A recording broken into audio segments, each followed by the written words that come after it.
জাহান্নামের আওয়াজে হাসরের ময়দানটা থরথর করে কেঁপে উঠবে।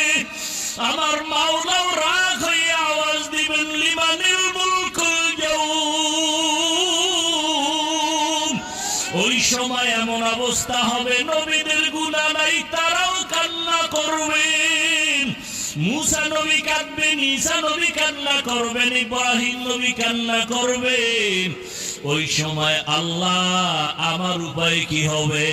নবীরা যদি কাঁদেন, আমি আবু বকরের কেমন হালাত হবে? আল্লাহ যদি ডাক দিয়া বলে, আবু বকর জান্নাত দিয়েছি, বিনিময় কি আমল নিয়ে আসছো? আমি যদি বলি নামাজ, তেলাওয়াত, রোজার আমল।